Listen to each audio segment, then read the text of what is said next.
انہوں نے فائدہ اٹھایا قائد اعظم کی جلدی وفات کا، لیاقت علی خان کی شہادت کا اور سیاسی عدم استحکام کا. وہ گریجولی آہستہ آہستہ قابض ہوتے چلے گئے. آپ دیکھیں کہ کبھی آپ کو سوشلزم کے نام پہ بیوقوف بنایا گیا کہ سوشلسٹ ریاست، سوشلسٹ نظام. کبھی آپ کو اسلامک سوشلزم کے نام پہ بیوقوف بنایا گیا، روٹی کپڑا مکان. اس سے آگے چلیں تو آپ کو مکمل اسلامائزیشن، مرد حق مرد مومن کے نام پہ بیوقوف بنایا گیا. اور آگے چلیں آپ دیکھیں سب سے پہلے پاکستان لبریشن یعنی لبرل پاکستان، انلائٹمنٹ، ہاں انلائٹنڈ ڈیموکریسی، جی اس کے نام پر کس نے آپ کو بیوقوف بنایا. اور پھر بہت قریب آ جائیں تو مدینے کی ریاست. مدینے کی ہم نے سارے نظاموں پہ تباہ آزمائی کرتے رہے، جو نظام کرنے کا نافذ تھا وہی نہیں کیا. وہی نہیں کیا، صحیح بات ہے. آپ نے سارے تجربے کیے لیکن وہ جو دو قومی نظریہ تھا اس کو اس کے قائدین کے ساتھ دفن کر دیا. مجھے یاد ہے پچھلی پوڈ کاسٹ میں آپ نے کہا تھا کہ سب سے مظلوم شخصیت جو ہے وہ قائد اعظم، سب سے زیادہ ظلم ان کے ساتھ ہوا ہے. میں آج بھی اس بات پہ قائم ہوں. جو حقائق ہیں، جو واقعات ہیں، وہ گواہ ہیں. آج آپ کو جو آپ ابھی بات کر رہے تھے ابوالکلام کی آزاد کی تقریر سے کچھ سے ہٹا کے، یہی تو لوگ تھے، انہوں نے ہی آپ کو گلے لگایا تھا نا. جی پھر آج کیا وجہ ہے کہ دور؟ کیونکہ ہم دو قسم کی سازشوں کا شکار ہیں. میں کہتا ہوں ہم اندرونی سازش کا بھی شکار ہوئے ہیں، ہم بیرونی سازش کا بھی شکار ہوئے ہیں.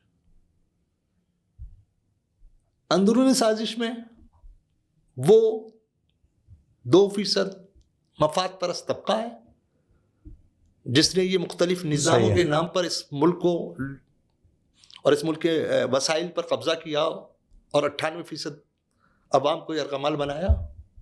تو دوسری طرف اگر ہم اپنے جغرافیے کو دیکھیں تو آپ کو اندازہ ہو جائے گا کہ ہمیں کس قسم کے حالات کا سامنا ہے. پاکستان کی زمینی سرحد آپ کو معلوم ہے کتنی ہے؟ 6,500 کلومیٹر کی. 6,500 کلومیٹر، ٹھیک ہے. زمینی سرحد ہماری 3,000 کلومیٹر انڈیا سے ملتا ہے. ہمارا آدھا. دیکھیں لوگ غلط سمجھتے ہیں کہ ہندوستان آزاد ہوا. میں کہتا ہوں پاکستان کو آزادی ملی تھی، پاکستان آزاد ہوا تھا، ہندوستان تو اپنی جگہ قائم تھا. صحیح، بالکل لاجیکل بات ہے. تو آپ کا ایک پڑوسی جس کے ساتھ آپ 75 سال سے جنگ کی حالت میں ہیں، یا جو آپ کے لیے سب سے بڑا خطرہ ہے، سردرد بنا رہتا ہے، اس کے ساتھ آپ کی سرحد 3,000 کلومیٹر کی ہے. دوسری بڑی سرحد آپ کی افغانستان سے ملتی ہے 1,250 کلومیٹر، جس نے پاکستان کے قیام کے وقت کی مخالفت، جس نے، میں آپ کو یہی بات کہتا ہوں کہ یہ وہ ملک ہے جس نے پاکستان کے قیام سے لے کر آج تک حقیقی دل سے، سچے دل سے قبول نہیں کیا آپ کو. تیسری سرحد 950 کلومیٹر کی آپ کی ایران کے ساتھ ملتی ہے، اس کے اپنے مسائل ہیں، جس کے ساتھ آپ کے کچھ مذہبی بنیادوں پہ مسائل چلتے رہتے ہیں، کچھ بلوچستان کے ساتھ مسائل چلتے رہتے ہیں. تو 3 پڑوسی تو آپ کے وہ ہیں جن سے آپ کے اچھے تعلقات نہیں. 3,500 950 3,000 کلومیٹر آپ کی، اچھا 3,000 انڈیا سے، افغانستان سے 1,250 کلومیٹر، 4,250 اور 900 ایران سے. جی. چوتھا چائنا ہے جس سے آپ کی 500 کلومیٹر کی سرحد ملتی ہے، جس کو آپ اپنا دوست کہتے ہیں، جس کے لیے آپ یہ کہتے ہیں کہ جناب ہماری دوستی وہ ہمالا سے بلند ہے اور سمندروں سے گہری ہے اور کیا نام ہے، شہر سے زیادہ شیریں ہے. آپ اس کے لیے یہ کہہ رہے ہوتے ہیں. مگر یہ یاد رکھیے قوموں اور ملکوں میں نا دوستی برابری کی بنیاد پر ہوتی ہے یا مفاد کی بنیاد پر ہوتی ہے. صحیح، شاعری کی بنیاد پر، شاعری کی بنیاد پر نہیں ہوتی ہے. آپ سی پیک کا بہت شور مچاتے ہیں، سی پیک سی پیک سی پیک. سی پیک میں آپ کا شیئر کتنا ہے؟ 9%. وسائل آپ کے استعمال ہو رہے ہیں، زمین آپ کی استعمال ہوگی، شیئر آپ کو 9% ملے گا. صحیح. تو وہ جو لوگ اس ملک پر وسائل پر قابض رہے یا کسی بھی طرح انتظامیہ میں آئے، وہ ویژنری نہیں تھے. انہوں نے اپنی ذات اور اپنے خاندان کو پروان چڑھایا، 98% عوام کو نہیں دیا. صحیح. اچھا ڈاکٹر صاحب، آج 1 جنوری 2025، اس وقت ان سارے سینیریو کی روشنی میں ہم نے ساری باتیں ڈسکس کی، مسائل کی بھی ڈسکس کیے، مسائل کی وجوہات بھی، ہم نے جو نعمتیں پاکستان کو، جو بلیسنگز ہیں ان پہ بھی ڈسکس کی. آج آپ پاکستان کا کیا مستقبل دیکھ؟ میں نے آپ کو پہلے بتایا کہ میں تو احمد ندیم قاسمی کی نظم کے ساتھ ہوں.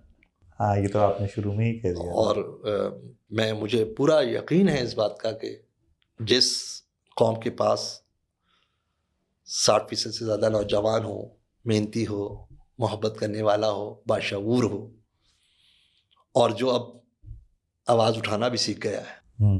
ہاں ووکل ہے اب تو، اور ہاتھ میں اس کے ٹوٹا ہوا موبائل ہے اور قیامت ڈھا رہا ہے اس کے ذریعے. وہ بس صرف اگر ضرورت ہے تو کسی رہبر کی ضرورت ہے، رہنما کی ضرورت ہے.